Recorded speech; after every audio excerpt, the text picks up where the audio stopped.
একবার এক রাজা তার ৩ মন্ত্রীকে ডেকে বললেন, এই নাও তোমাদের ৩ জনকে একটা করে খালি বস্তা দিলাম। তোমাদের কাজ হবে জঙ্গলে গিয়ে ফল কুড়িয়ে বস্তা পূর্ণ করা। দেখি কে কত তাড়াতাড়ি বস্তা পূর্ণ করে আনতে পারো। ৩ মন্ত্রী চলে গেল জঙ্গলের উদ্দেশ্য। প্রথম মন্ত্রী চিন্তা করলেন, রাজা বলেছেন তাই ভালো ভালো ফল কুড়িয়ে বস্তা পূর্ণ করি এবং সেই মতো জঙ্গলের ভালো ফল কুড়িয়ে বস্তা পূর্ণ করে ফিরে আসলো।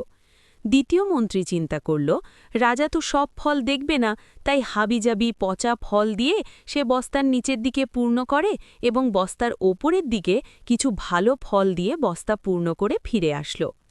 তৃতীয় মন্ত্রী চিন্তা করল, রাজার এত সময় কোথায় বস্তা খুলে খুলে দেখবে, রাজা শুধু দেখবে বস্তা পূর্ণ হয়েছে কিনা।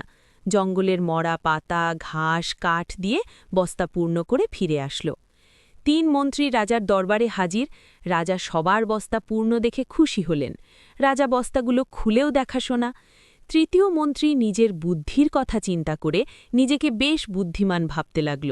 রাজা একটু সময় নিয়ে মসনদে বসল এবং ঘোষণা করল, এই ৩ মন্ত্রীকে ৭ দিনের জন্য তাদের বস্তা সমেত কারাগারে বন্দী করা হোক এবং প্রত্যেকে আলাদা আলাদা কক্ষে রাখা হোক। এই ৭ দিন তাদের কোনো খাবার দেওয়া হবে না। যেমন কথা তেমন কাজ, ৩ জনকেই কারাগারে পাঠানো হলো। প্রথম মন্ত্রী এই ৭ দিন তার বস্তার ফলগুলো খেয়ে কাটিয়ে দিলেন। দ্বিতীয় মন্ত্রী তার বস্তায় যত ভালো ফল ছিল তা ২ দিন খেতে পারল।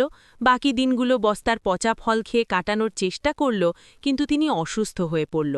তৃতীয় মন্ত্রীর বস্তায় কোনো ফল ছিল না, তাই তিনি না খেতে পেয়ে কারাগারেই মারা গেলেন। এই গল্পের শিক্ষণীয় বিষয়, যদি আমরা ফাঁকি না দিয়ে সঠিকভাবে শিখে পড়ালেখা বা কাজ করে বড় হই, তবে এর ফল যখন আমরা কর্মক্ষেত্রে যাব তখন ভোগ করতে পারব। বন্ধুরা, শিক্ষণীয় গল্পটি ভালো লাগলে একটা লাইক দিয়ে আমার চ্যানেলটা সাবস্ক্রাইব করে দিও এই রকম সুন্দর সুন্দর গল্প শোনার জন্য।